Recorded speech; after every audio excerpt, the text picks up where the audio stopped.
Written by Unholy Beginnings. When you're a kid, you can't always see the bigger picture. Important things will happen all around you and you'll pay them no mind because you don't care, because you don't know any better. When you're older, though, this changes. As you continue to experience life, you mark things down, make mental notes. You store files that you pick through every now and then. You start to understand the context of your life. You discover your true feelings. You prioritize your memories. And in doing so, you realize there are moments, important moments, memories of things you saw and heard, memories of things that happened to you, things that changed you, things that made you who you are, even though you didn't know it at the time. Even if you'd thought you'd block those things out of your mind forever. Those moments, they're where ghosts are born. And I think it's time to introduce you to my moment, to my ghost. It was an evening in October. My friend Pete and I were walking back to his house. We just left the grocery store and our bags were stuffed with chips and pop and candy. It was Friday night, which meant that I was going to stay the night and we were going to stay up late and eat until our stomachs hurt and read ghost stories in the dark. I liked staying at Pete's house. I stayed with him a lot back then. Pete's family was strange, which interested me, and they were kind, which interested me even more. Their house was old and musty, and it stood on the very edge of town, right on the border of the Blue Woods. The Blue Woods was the name of the forest that surrounded our town for miles in every direction. Pete's father liked to brag about the fact that his house lay next to the largest stretch of forest in the country. "Place as big as that, it's like the ocean," he once told us at the dinner table. "You have to be careful under those trees, just like you have to be careful under water. Things flail and drown out there. Things get dragged into dark places and get lost. People too." When I look back on it, I know Pete's dad was probably exaggerating things, scaring us away from danger like grown-ups sometimes do. But he might as well have been telling the truth, because back then, I believed him. I believed every word. Because of Pete's dad, I had a kind of fearful reverence for the Blue Woods.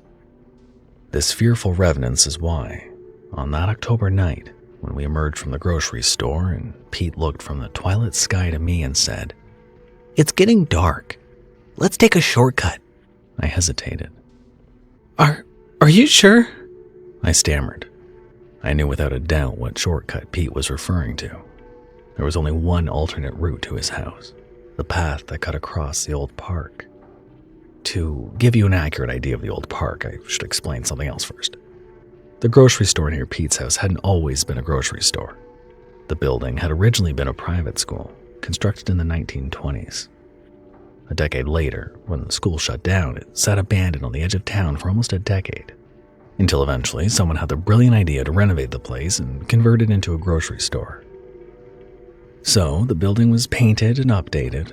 The old park beyond the building, though, a plot of land that once had been a schoolyard, was overlooked. I assume that, in the mind of the property manager, it simply wasn't worth the extra work. Sure, it was a large piece of land, but it was also old and overgrown and practically consumed by forest. Better to leave it be. Better to let it rot.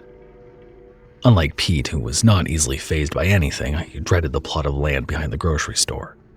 I dreaded it because it dipped down into the Blue Woods, a place that scared me more than anything. I did not want to walk through the Blue Woods to get to Pete's house. Not even for 5 minutes. Not even in the daylight.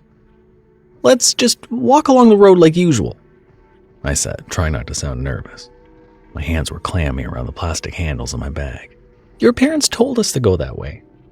"Well," said Pete, grinning at me as he swung his bag back and forth, "unlike you, I don't feel a need to listen to my parents." I frowned. "That's because your parents don't whip you when you disobey." "Fair enough." For a few moments, we walked across the parking lot. Then Pete stopped and squinted at me. You're afraid of cutting through the old park, aren't you? I didn't answer. I just stared ahead and gripped the handles of my bag more tightly. Is it because of my dad? Is it because of that old story Cindy told us at the fire pit last winter? I nodded sheepishly, relieved that Pete understood. I'd been worried he would laugh at me. Instead, he rolled his eyes. Those people are just trying to scare you. Cindy knows you peed yourself when we read Goosebumps that one summer. I did not! I cried out, shrill and indignant. I spilled cream soda on my pants, remember?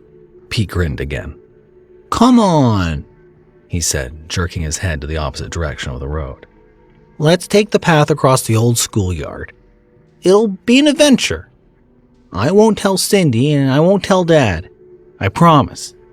He spoke so sincerely that I caved in, against my better judgment. I used to beat myself up for that, but now, looking back, I get it. I do. Just like any other kid, I wanted to impress my friend. I said yes because I wanted Pete to like me. What I didn't understand was that Pete already liked me. Pete was already my best friend. That Pete, no matter how long ago and how far away he is now, was and always will be one of the finest friends I've ever had. All right, I said, smiling despite myself when I saw Pete's face light up at my word. Let's get this over with. We spun around and headed back across the parking lot. When we reached the grocery store, we turned around and walked along the north wall, which led around to the back of the building. As we got further from the store entrance, our surroundings got darker. The parking lot seemed worlds away. Skeletal bushes crowded in against us on our right. The night air whispered worriedly between their branches. See? Pete hissed ahead of me. It's kind of creepy back here, right? Don't say that, Pete, I groaned. Pete laughed. I tried not to raise my eyes to the dark fringe on the immediate horizon. The line of trees that made up the beginning of the blue woods. Cindy's story from last year's fire pit came crawling back to me. It inched into the edges of my consciousness until my palms were slippery with sweat as I fumbled out my grocery bag. The old school practiced old magic. The teachers went into the blue woods to perform spells with their students. They woke up what lives in there, and one by one, they all disappeared. What lives in there, Cindy? Only the ghosts know. She'd been so casual, so flippant, as if this was a story everyone in town should know by heart, as if what happened in the Blue Woods was a fact, a part of our town's history, and not an old wives' tale. Hey, you okay? You look kind of nauseous or something. Up ahead of me, Pete had stopped. He turned around to face me, studying my face with a concerned expression. I'm fine, I said, wishing I wasn't such a coward. It's just a tummy ache. Pete walked beside me after that, which calmed me down a tad. I don't know if he believed my excuse or not. All I know is that he was kind, and that he didn't like to witness his friend suffering if he could help it. I remember and love that part of him best. Together we walked into a sea of deepening darkness. The blue woods shifted as we walked, until they were towering over us, glaring down at us. Inky blackness spread across the sky and pooled inside the old park. It was much colder than I imagined it should be. I think it was much colder than Pete thought it would be too, because when I looked over at him, he was shivering. Do you want my jacket, Pete? I said, stopping to take it off. Pete didn't protest. He didn't even answer me, he just took the jacket. I remember this because it was the first event in the whole evening that really worried me. Pete wasn't the type to accept charity from his friends. He wanted things to be fair. It was highly unusual for him to take anything larger than a pebble from me. We continued walking in silence, shivering. The dark abyss that was the blue woods drew closer every second. Pete, I whispered, shivering violently. When do we turn? How far is your house from here? Shut up, snapped Pete. He was suddenly standing upright, stiff and rigid, staring off into the trees. Do you hear that? Pete, don't play around. Shh! Pete snapped again, gesturing at me to be silent. Pete never snapped, especially not twice in a row. Did you hear that? What? The chanting. They're chanting. Can you hear them? Frustrated, I set my bag down on the ground. Peter, let's keep going, I groaned. Come on, it's dark, and I'm tired. Ordinarily, Pete hated it when I used his full name. Now he didn't seem to care. He just kept standing there, a statue, half outstretched and motionless, waiting, listening. I strained my ears. Chanting? I couldn't hear chanting. I could barely hear the wind. To me, the woods were eerily quiet, as if they too were waiting, as if they too were listening. Can you wait here? Pete asked finally, in an odd, quiet voice. What? I asked, not convinced I'd heard him right. No answer. My heart was pounding like a wild thing. Something was very wrong. Perhaps it was the strangely soft voice Pete had spoken with just now. Perhaps it was the feeling the trees were eavesdropping on us. Pete, I said loudly. What are you looking at? A horrible pause. I think I have to go, Pete said softly. He took a step towards the forest. No, I shouted. Pete, I don't like this. We should go home. They're asking me to go, Pete murmured. Stiffly, he got on all fours and began to crawl through the thorn bushes towards the trees, into the blue woods. Pete! I screamed. Come back! Don't go! I forgot about my fear. I forgot about everything. I lunged after him. He must have heard me coming up behind him because he started crawling faster.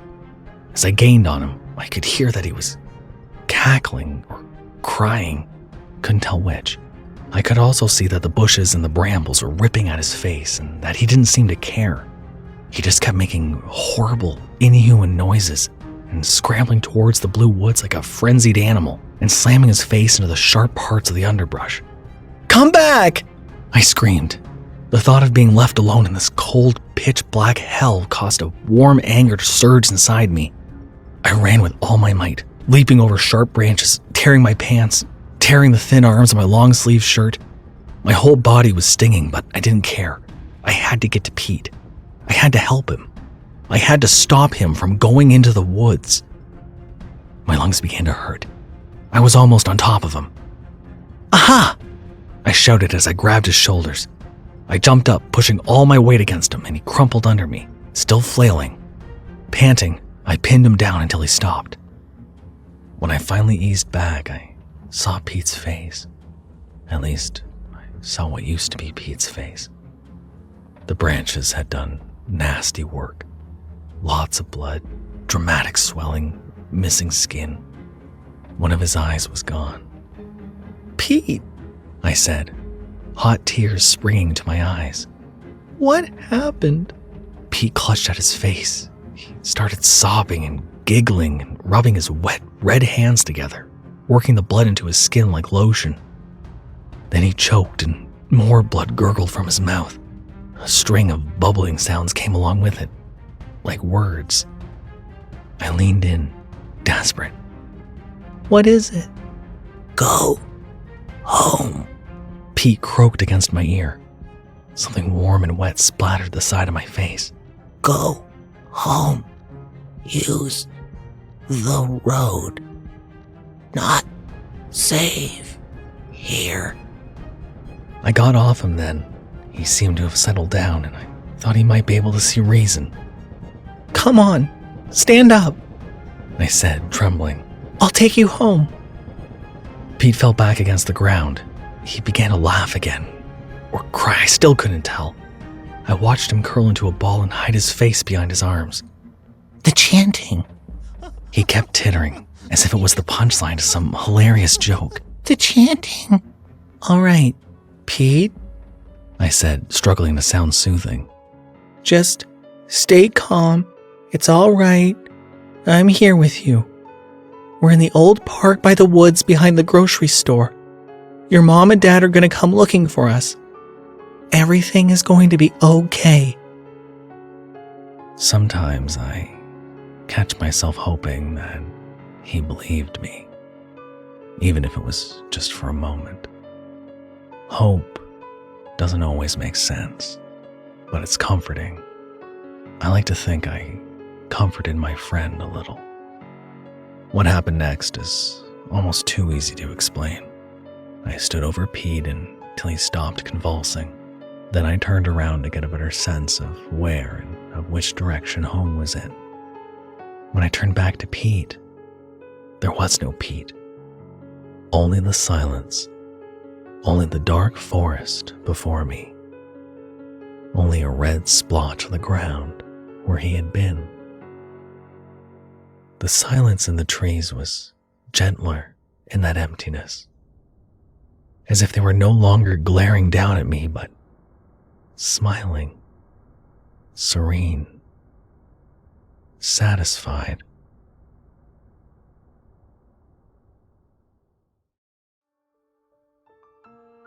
Back then, I was sure it was the Blue Woods.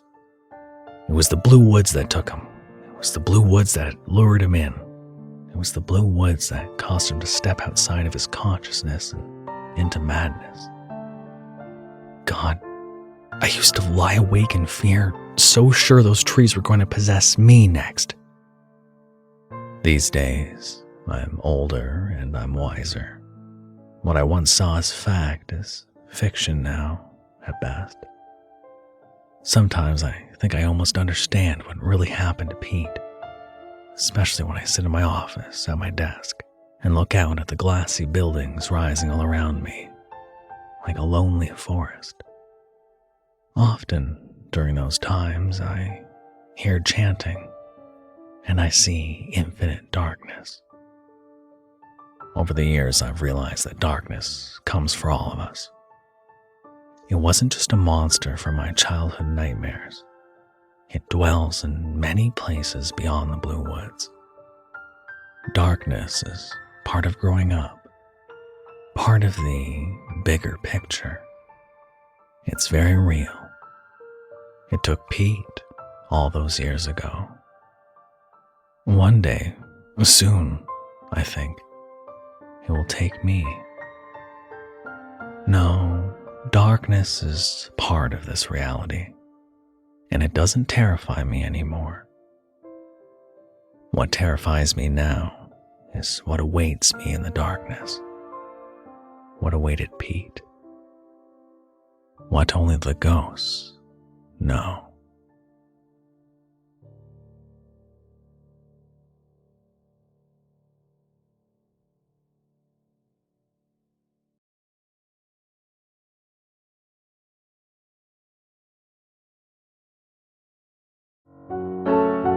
Thank you for listening. You can handle another horror story, right?